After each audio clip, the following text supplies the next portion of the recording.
Ngalamaknya,ကျွန်တော်ရှင်းပြခြင်းတဲ့အကြောင်းအရာလေးကတော့ဒီ ignition coil ပေါ့နော်လက်ရှိကျွန်တော်တို့ယနေ့အသုံးပြုနေတဲ့ကားဒီမှာသုံးနေတဲ့ ignition coil ကဒီ spark plug တစ်လုံးအတွက်ပင်စင်တစ်လုံးအတွက်ကို ignition coil တစ်ခုနဲ့ပေါ့နော်အသုံးပြုနေတဲ့ဟာမျိုးကိုရှင်းပြခြင်းပါတယ် ignition coil မှာအများဆုံးအသုံးပြုနေတာကတော့ wire ကwire 3ခုရှိမယ်ဒါမှမဟုတ်ရင် wire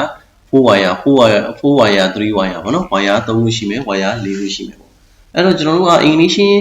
စနစ်မှာပေါ့နော် system မှာအသုံးပြုနေတဲ့ wiring ပုံစံလေးကဒီလိုပုံစံလေးပေါ့နော်အဲ့ကျွန်တော်တို့ဒီနေရာမှာတစ်ခါတည်း wiring diagram ကိုဖတ်ရင်းနဲ့ကျွန်တော်တို့တစ်ခါတည်းမှတ်သွားလို့ရပါတယ်အဲ့တော့ဒီမှာ ignition system မှာကျွန်တော်တို့ battery ကနေစမယ်ပြီးလို့ရှိရင် main ပေါ့နော်အဲ့တော့ကျွန်တော်တို့ fusible link ကနေထွက်မယ်ပြီးရင် AM2 ဆိုတာကတော့ကျွန်တော်တို့ဒီ fuse ပေါ့နော် fuse ရဲ့နာမည်ပေါ့ AM2 အဲ့တော့ AM2 ကနေပြီးတော့သူကဘယ်ကိုသွားလဲဆိုတော့အပေါင်းပေါ့နော်ဒီအပေါင်းတစ်စကဒီ relay ကိုသွားတယ်နော်အဲ့တော့ IG2 ဆိုတဲ့ relay IG2 ဆိုတဲ့ relay ကသူကဒီညမှာကျွန်တော် ignition switch လေးရှိမယ် ignition switch ကကျွန်တော်ဒီဖွင့်တဲ့အချိန်ပေါ့နော်အဲ့တော့ IG on လိုက်တဲ့အချိန်မှာကျွန်တော်က ignition switch on လိုက်တဲ့အချိန်မှာဒီကနေပြီးတော့ coil ကနေ ground ကျသွားမယ်အဲ့တော့ကျွန်တော်တို့ကဒါ relay ဖြစ်တဲ့အတွက်ဒီ coil ground ကျသွားရင်ဒီဘက်ကနေလာနေတဲ့ wire က IG2 ကိုထိသွားမယ်ထိသွားမယ်ဆိုရင်ဒီကနေပြီးတော့ဘယ်ကိုရောက်မလဲဆိုတော့သူက plus B ပေါ့နော်အဲ့တော့ဒီ plus B ဆိုပြီးတော့ကျွန်တော်တို့ ignition coil မှာ wire ဒါကလေးစားပေါ့နော် plus B ရဲ့ ground ရဲ့ IGT ရဲ့ IGF ဆိုပြီးတော့ဒီခုရှိပါတယ်အဲ့တော့ IGT တွေ plus B တွေဘာတွေလဲဆိုတော့ကျွန်တော်ခုဒီမှာကြည့်လိုက်တာက plus B ဆိုတာက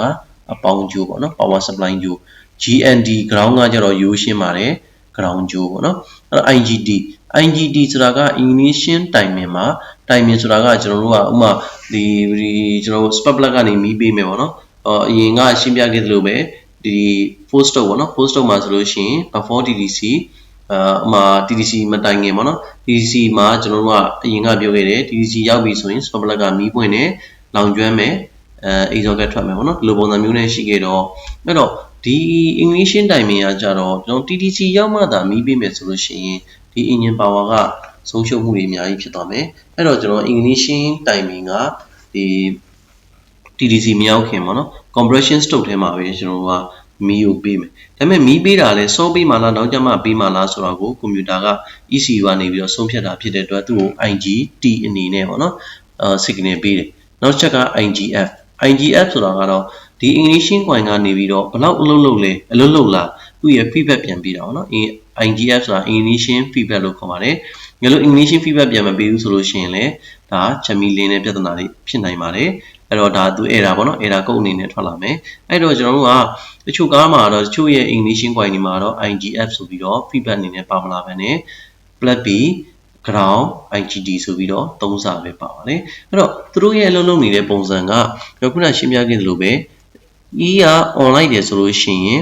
သူကဒီ relay on သွားတဲ့အတွက် plus B မှာသူကမီးရောက်နေပါမယ်အဲ့တော့ plus B မှာမီးရောက်နေတာဖြစ်တဲ့အတွက်ကျွန်တော်တို့ကပြီးရင်ဒီကောင်ကဘယ်လိုဆန်းလဲဆိုတော့စမ်းဖို့စနစ်လေးပါရှင်းပြပေးပါမယ်အဲ့တော့ ignition coil ဒါ၄စာပါအဲ့မှာသူကဘုံတစ်စားထွက်လာတယ်ပြီးရင်ဒီဘက်ကတစ်စားဒီကတစ်စားဒီကတစ်စားအားလုံးပေါင်းပြီးတော့တစ်စားလေးနဲ့ ground ချထားပါတယ်နောက်တစ်ခုကကြတော့ IGT ကိုကြတော့သူထိန်းထားတာက IGT က IG1 အတွက် IGT1 ပေါ့နော်ကျွန်တော် coil တစ်ခုအတွက်ကိုဒီ ECM ပေါ့နော်ကွန်ပျူတာတွေကနေပြီးတော့ကျွန်တော်တို့ ECU တွေကနေပြီးတော့တလုံးချင်းစီကို IGT1 IGT2 IGT3 IGT4 တလုံးနဲ့တလုံးမတူပါဘူးအဲကြောင့်မို့သူက control လုပ်တာက၄လုံးလို့ဆိုရင် cylinder ၄လုံးလို့ဆိုလို့ရှိရင်၄လုံးလုံးကို control လုပ်ပါတယ်6လုံးလို့ဆိုရင်6လုံးလုံးကို control လုပ်ပါတယ်ဒါပေမဲ့ IGF ကိုကြတော့ဒီကထွက်လာတဲ့ IGF ရဲ့တစဒီကထွက်တဲ့ IGF ဒီကထွက်တဲ့ IGF ဒီကထွက်တဲ့ IGF တွေကိုပေါင်းပြီးတော့ပဲသူက IGF ဆိုပြီးတော့ပဲ ECU တွေကိုပို့ပေးထားတာဖြစ်ပါတယ် IGF ကတော့သူကကျိုးကိုပေါင်းပြီးတော့ပို့ပေးထားတာပေါ့နော်အဲ့တော့ဒါကတော့သူဘယ်လိုတွေ့တန်းထားတဲ့ပုံစံလေးကိုရှင်းပြပေးတာဖြစ်ပါတယ်အဲ့တော့ကျွန်တော်တို့ဒီ ignition coil တွေပေါ့နော်ကောင်းမကောင်းcoil ရဖြစ်တာလားဒါမှမဟုတ်လို့ရှိရင်တွေ့တန်းထားတဲ့ wire တွေကဖြစ်တာလားဒါတွေကိုကျွန်တော်တို့ပြန်ပြီးတော့လေ့လာကြည့်ကြအောင်အဲ့တော့ကျွန်တော်တို့လေးစာပေါ့နော်အဲ့လိုပုံစံမျိုးမှာတစ်ချက်ပြန်ပြီးတော့ကြည့်မယ်အဲ့တော့ကျွန်တော်ပထမဦးဆုံးသူ့ရဲ့ဖွဲ့စည်းထားတဲ့ပုံစံလေးကိုတစ်ချက်ကြည့်အောင်ဒါက coil မဲ့ချမ်းမဟုတ်ပါဘူးဒါက coil ကိုလာပြီးတော့တက်တဲ့ socket ပေါ့နော် socket ချမ်း socket ကတော့ကျွန်တော်တို့က coil က အဖို့ငုတ်ဖြစ်တဲ့အတွက်လာတက်တဲ့ socket ကအမငုတ်ဖြစ်ပါဘောနော်အဲ့တော့အမငုတ်မှာဆိုရင်ကျွန်တော်ကဒါကတော့ဝါလေးတိုင်ဂရမ်ရောက်လို့ရှိရင်ကျွန်တော်ထပ်ပြီးရှင်းပြပေးပါမယ်အဖို့ငုတ်နဲ့အမငုတ်ကိုဒီ1 2 3 4ပေါ့နော်ဘယ်လိုရည်လဲအဲ့ဒါလေးကလည်းအရေးကြီးပါတယ်အဲ့တော့အမငုတ်ဆိုလို့ရှိရင်သူက1 2 3 4ဆိုလို့ရှိရင်ဒီဟိုပါပေါ့နော်ဘယ်ဘက်ကနေပြီးတော့ညာဘက်ကိုရည်သွားပါတယ်တကယ်လို့အဖို့ငုတ်ဖြစ်ခဲ့တယ်ဆိုရင်အဖို့ငုတ်ဆိုအချောင်းနေနေပါတယ်ဟာပေါ့နော်အဖို့ငုတ်ဖြစ်ခဲ့တယ်ဆိုလို့ရှိရင်တော့ပြောင်းပြန်ပြန်ရည်ပါတယ်အဲ့တော့1 2 3 4ဆိုပြီးတော့ပြောင်းပြန်ပြန်ရည်ပါတယ်ရည်တာကလည်းသူ့ရဲ့ဘလို့ပေါ့နော်ဒီ socket ကဘလို့ထားရမယ်ဆိုတဲ့ပုံစံရှိပါတယ်ဒီပေါ်မှာဒါလေးက lock ပါ lock ကိုဒီလိုထားပြီးတော့မှ1 2 3 4ဆိုပြီးတော့အမငုတ်ကိုရည်ပါတယ် lock ကိုပေါ်မှာထားပြီးတော့မှအဖို့ဆိုရင်1 2 3 4ဆိုပြီးတော့ညာဘက်ကနေဘယ်ဘက်ကိုပြန်ရည်ပါတယ်အဲ့တော့ကျွန်တော်တို့က1 2 3 4ရည်လိုက်ပြီးတော့လေးငုတ်မှာဆိုရင် number 1က flat B အဲ့တော့ကျွန်တော်တို့ကဒါ battery စပါနော် number 2က IGF ignition feedback ပေးမယ် number 3က IGT ignition timing ပေးမယ် number 4က ground ဆိုပြီးရှိအဲ့ဒါဆိုရင်ကျွန်တော်တို့ကတော့ဖွင့်လိုက်မယ်တော့ဖွင့်လိုက်တဲ့အချိန်မှာကျွန်တော်ကအဲ့ socket ကိုတိုင်းလိုက်မယ်ဆိုလို့ရှိရင် plug B ရဲ့ ground ရဲ့တိုင်းလိုက်ရင်သူ့ရဲ့ voltage က11နဲ့14ပေါ့နော်ဒါကတော့ဒီဆက်နှိုးပြီးခြင်းလားဟိုမှာအခြေအနေပုံမှာမူတည်ပြီးတော့ပြောင်းလဲတာဖြစ်တဲ့အတွက်ပထမဆုံးကျွန်တော်တို့ battery voltage ကိုအရင်တိုင်းကြည့်ထားလိုက်ပါဥပမာထားပါတော့ battery voltage က 12.5 ရှိတယ်ဆိုလို့ရှိရင်သူ့ကိုတိုင်းကြည့်လိုက်တယ်ဆိုလို့ရှိရင် plug B နဲ့ ignition ဒီ ground ကိုတိုင်းကြည့်လိုက်တယ်ဆိုလို့ရှိရင်12.5 နီးပါးလောက်ရှိနေပါတော့ဒါဆိုလို့ရှိရင်ကျွန်တော်ကသူ့ရဲ့ wire ကောင်းနေပါတော့ connection တွေကောင်းနေတယ်နောက်တစ်ခုကကြတော့ဒီသူ့ရဲ့ ECU ဘောက်ကပါနော်ဘောက်ကနေပြီးတော့ IGF ကိုထုတ်ပေးလားမထုတ်ပေးဘူးလားကျွန်တော်တို့ကsorry IGF ဆိုတော့ကျွန်တော် feedback အနေနဲ့ပေါ့နော် feedback ရဲ့ line တွေကောင်းလားမကောင်းလားစစ်ချင်တယ်ဆိုလို့ရှိရင် number 2က IGF နဲ့ number 4ရဲ့ ground ကိုတိုင်းကြည့်လိုက်လို့ရှိရင်ဗို့မီတာမှာကျွန်တော်တို့ဘယ်လောက်ပြလဲဆိုတော့ 4.5 နဲ့ 5.5 ပေါ့နော်အကြမ်းမြင်ကတော့5နီးပေါ့ 4.9 4.8 အဲ့ပုံဝင်ကျင်ပြတာပါဒါကတော့ဟိုအလောင်းရန်ပေါ့နော်တခုယူလို့ရအောင်ဆိုပြီး 4.5 နဲ့ 5.5 ဆိုပြီးထားတာတကယ်တမ်းတော့ 4.8 4.9 အဲ့ပုံဝင်ကျင်လောက်ပြပါတယ်ဒါဆိုလို့ရှိရင်တော့ feedback line ကလည်းကောင်းတယ်လို့ယူဆမယ်ပေါ့နော်တကယ်လို့မကောင်းဘူးဆိုရင်တော့ line ကပြတ်နေရလား ECU တွေကပဲပြတ်နေရလားကျွန်တော်တို့အဖြေရှာရမယ်နောက်တစ်ခုကကြတော့ဒါပေါ့နော်ဒါကကျတော့ IGT နဲ့ ground နဲ့ကောင်းလားမကောင်းလားကျွန်တော်တို့ကဒီရှာမယ်ဆိုရင်ခုနတိုင်းမဲ့တော့ကိုဖွင့်ထားမှာပဲအဲ့မှာကျွန်တော်တို့ကသူကကျတော့မီတာနဲ့တိုင်းလို့မရဘူးအဲ့တော့မီးသီးလေးတစ်လုံးပဲပေါ့နော်မီးသီးလေးကိုကျွန်တော် LED မီးလေးပေါ့နော်မီးသီးလေးကိုအဲ့ဒီကြားထဲမှာ IGT နဲ့ ground နဲ့ကြားထဲမှာစိုက်ထားတယ်ဆိုလို့ရှိရင်သူကမီးကမှိတ်လိုက်ဖွင့်လိုက်မှိတ်လိုက်ဖွင့်လိုက်နဲ့လင်းနေပါမယ်အဲ့လိုပုံစံမျိုးနဲ့ကျွန်တော်တို့ကဒီ ignition line ကိုပေါ့နော် ignition coil ရဲ့ line တွေကိုဆန်းလို့ရပါတယ်အဲ့မှာကျွန်တော်တို့က ignition coil ကောင်းမကောင်းကိုစမ်းတဲ့အလွယ်နီးပေါ့နော်ဒါ workshop တွေမှာအများနဲ့ဆက်နေကြနီးရတော့ဒီ line တွေလည်းကောင်းနေပြီဆိုလို့ရှိရင်အဲ့ဒီမှာ socket ကိုဒီ socket ပေါ့နော် ignition coil ကိုဒီ socket မှာတက်လိုက်တယ်တက်လိုက်ပြီးလို့ရှိရင် ignition coil ရဲ့coil မှာကျွန်တော်က spark plug တစ်လုံးကိုဆွတ်လိုက်တယ်ရှေ့မှာပေါ့နော်ဆိုတော့လုံးကိုဆွတ်လိုက်ပြီးလို့ရှိရင်ဘာလို့လဲဆိုတော့ body မှာနည်းနည်းလေးနီးထားပြီးတော့ stat ဆွဲလိုက်တယ်ပေါ့နော် stat ဆွဲလိုက်တဲ့အချိန်မှာ spark plug ကနေပြီးတော့မီးထွက်တယ်ဆိုလို့ရှိရင်ဒါက ignition coil ကောင်းတယ်လို့ကျွန်တော်ကယူဆတယ်ဒါပေမဲ့သုံးပြတဲ့ spark plug ကတော့ကောင်းအောင်မယ်ပေါ့နော် spark plug မကောင်းတဲ့ဟာနဲ့သွားပြီးတော့ဆန်းတယ်ဆိုလို့ရှိရင် spark plug ကမကောင်းတာလား coil ကမကောင်းတာလားဆိုပြီးတော့ရောင်းဝါးဖြစ်နိုင်ပါတယ်ဒါကြောင့်မို့ spark plug လည်းကောင်းတဲ့ဟာတစ်ခုနဲ့ coil ကိုတက်ပြီးတော့အဲ့ဒီမှာ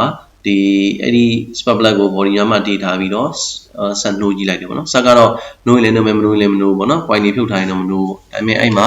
မီးထွက်တာလေးကိုတွေ့ရမယ်ဒါဆိုရင်တော့ ignition coil လည်းကောင်းတယ်ပေါ့ခုနပြောခဲ့တဲ့နည်းတွေအတိုင်း plug B နဲ့ ground ကိုစစ်မယ် IGF နဲ့ ground ကိုစစ်မယ် IGT နဲ့ ground ကိုစစ်မယ်ဒီနည်းတွေအကုန်လုံးစမ်းသပ်လို့မှသူတို့ကောင်းနေတယ်ပေါ့နော်အဲ့ဒါဆိုလို့ရှိရင်ကျွန်တော်ကတခုချင်းစီပေါ့နော်အဲ့လိုပုံစံမျိုးလေးနဲ့လည်းကောင်းမကောင်းကိုကျွန်တော်တို့စမ်းသပ်လို့ရပါတယ်အဲ့တော့ဒါကတော့လေးလုံးတို့လည်း sorry coil လေးစားနဲ့ပေါ့နော် coil လေးစားနဲ့ကိုဘယ်လိုစမ်းလဲဆိုတာလေးကိုရှင်းပြပေးတာဖြစ်ပါတယ်ဘယ်လိုသွယ်တန်းထားလဲဆိုတာကတော့ကျွန်တော်ခုနကတော့ရှင်းပြပြီးသွားပါပြီဒါကတော့ဘယ်လိုသွယ်တန်းထားလဲပေါ့နော်ဒါကတော့6လုံးလို့ပါ6လုံးလို့ဆိုရင်ကျွန်တော်ဘာပို့ရမလဲဆိုတော့ ignition coil နှလုံးပို့သွားတာပဲရှိမယ်ကျန်တဲ့ဟာတွေကတော့သွယ်တန်းထားတဲ့ပုံစံလေးတွေကတော့ဒီလိုပုံစံလေးတွေပါဒါဆိုရင်နည်းနည်းလေးမေးကြရှိတာကဒီထဲမှာမြင်နေရတဲ့ဒါလေးကဘာလဲဆိုတော့ transistor ပါအဲ့တော့ transistor ကဒီကနေလာနေတဲ့ကောင်ရဲ့ဒီဘက်ကလာတဲ့ဟာရဲ့ဒါရဲ့ပေါ့နော်အဲ့တော့ collector base emitter ဆိုပြီးတော့သူကအဲ့လိုပုံစံမျိုးလေးနဲ့ဖွဲ့စည်းထားပါတယ်အဲ့တော့ဒါကတော့ ကြုံလို့ transistor ဆိုတာဘာလဲဆိုတော့ရှင်းပြပေးတာပါအဲ့တော့ ECM ပေါ့နော် ECM လို့ခေါ်တဲ့ ECU ထဲမှာelectronic control module electronic control ဟောပါနော် engine ပေါ့နော် ECU ပေါ့ sorry engine control ECU ပေါ့ engine control ECU လို့ခေါ်တဲ့ဒီ control box ထဲမှာသုံးထားတာ transistor တွေသုံးထားတယ်ဆိုတော့ရှင်းပြပေးတာပါအတွန်းတော်လေးတွေနဲ့သုံးထားတဲ့ဟာတော့ resistor လေးတွေသုံးထားတာဖြစ်ပါတယ်ဒါဆိုရင်နောက်တစ်ခုကကျွန်တော်တို့သုံးငုံနဲ့ပေါ့နော်သုံးငုံနဲ့ကိုဘယ်လိုဆန်းလဲသုံးငုံနဲ့ကိုဘယ်လိုဆန်းလဲဆိုလို့ရှိရင်သုံးငုံမှာသူကတငုံက IGF ကပါမလာတော့ IGT ပဲသူကပါတော့မယ်အဲ့တော့ခုနအလဲက1 2ပါ2နေရာမှာ IGF ကသူက2နေရာမှာ IGT ဖြစ်ပြီးတော့3ကပျောက်သွားတယ်အဲ့တော့ကျွန်တော်ကဘာပြောဆို1 2 3 3ငုံပဲရှိတော့ပြီးတော့အဲ့တော့ plus b IGT ground ဆိုပြီးတော့ဖြစ်မယ်အဲ့တော့ခုနအတိုင်းပဲစမ်းကြည့်အောင်ကျွန်တော်တို့ plus b နဲ့ ground ကိုတိုင်းကြည့်လိုက်ရင်11နဲ့14ကြာပါเนาะ battery voltage တိုင်းရှိမယ်နောက်တစ်ခုကကြတော့ဒီမှာ sorry ဒီမှာကျွန်တော်တို့က flat b ရဲ့ sorry flat b ဒီ IGT ရဲ့ဒီ ground ရဲ့နှစ်ခုကိုကျွန်တော်တို့ကမီးသီးလေးနဲ့ကျွန်တော်စမ်းကြည့်လိုက်မယ်မိတ်တို့လင်းနေမယ်ဒါဆိုလို့ရှိရင်ကျွန်တော်က line တွေကောင်းတယ်ပေါ့နော်အဲ့လိုပုံစံမျိုးဖြစ်ပြီးတော့မှကျွန်တော်တို့ကခုနလိုပဲ coin ကောင်းမကောင်းစမ်းနေတယ်ဆိုရင်အဲ့ဒီ socket နဲ့ coin ကိုပြန်တက်ပြီးလို့ရှိရင်ခုနလိုပဲ spark plug ကို coin ရဲ့ထိပ်မှာတက်ပြီးရင် body နဲ့နီးစပ်ဆုံးထားပြီးတော့ start switch လိုက်လို့မီးထွက်တယ်ဆိုရင်ကောင်းတယ်ပေါ့နော်အဲ့ဒီမှာကျွန်တော်တို့က coin ကမီးကပေါက်ပြီးတော့ပေါ့နော်ဘေးကနေပြီးတော့ထွက်တယ်ဟိုနေရာနဲ့ပေါ့နော် light ထွက်တယ်ဆိုရင်တော့ဒါလည်း coin ကိုလဲပေးရမယ်။ဒီလိုအကြောင်းမျိုးကြောင့် coin ကပစ္စည်းမရနိုင်ဘူးပစ္စည်းကလည်းရှားတယ်ဆိုရင်တော့ကျွန်တော်မီးမကူအောင်လုပ်ပေးရတယ်။ဘယ်လိုလုပ်လို့ရလဲဆိုတော့အများဆုံး workshop တွေမှာသုံးတာတော့ဖလင်ပတ်တာပေါ့နော်။ကျွန်တော်တို့အသုံးပြုနေတဲ့ဖလင်တွေကိုအဲ့ဒီ coin ဘေးနားမှာညှက်ပြီးတော့ပတ်တယ်ပတ်ပြီးလို့ရှိမှအဲ့လိုမျိုးသုံးတယ်ပေါ့နော်။ဒါတွေကတော့အေးဘောသုံးတဲ့ပုံစံမျိုးလေးတွေဖြစ်ပါတယ်ပုံမှန်တိုင်းတော့ coin လဲရမှာပေါ့နော်အဲကျွန်တော်က3စဆိုရင်လည်းခုနအတိုင်းပဲဒီ battery ကနေလာတယ်အဲ့နေပြီးတော့ AM2 ignition coin ground ကြမယ် IG2 ကနေပြီးတော့ဒီမှာ plus B ပြီးရင် IGT ပြီးရင် ground ဒါပဲရှိတော့အဲ့ IGF ဆိုတဲ့တစားလေးပျောက်သွားတာပဲရှိပါတယ်ကျန်တဲ့ဟာတွေကတော့အကုန်လုံးတူပါပဲဟောဒါကတော့ဒီ3စားကိုကျွန်တော်က6လုံး engine တွေမှာသုံးတဲ့ပုံစံလေးတွေဖြစ်ပါတယ်အဲ့တော့ဒါကတော့ဒီဘက်ခေတ်မှာသုံးလာတဲ့စလင်ဒါတစ်လုံးကို coin တစ်လုံးနဲ့သုံးတဲ့ပုံစံလေးဖြစ်ပါတယ်။ဒါဆိုရင်တော့ကျွန်တော်ဒီနေ့ရှင်းပြခဲ့တဲ့ ignition coin နဲ့ပတ်သက်တဲ့အကြောင်းလေးတွေကိုတော့အခြေခံလေးတွေတော့နားလည်မယ်လို့ထင်ပါတယ်။ဘလို့အချိန်ပေးပြီးတော့လေ့လာပေးတဲ့အတွက်ကျေးဇူးအများကြီးတင်ပါတယ်ခင်ဗျာ။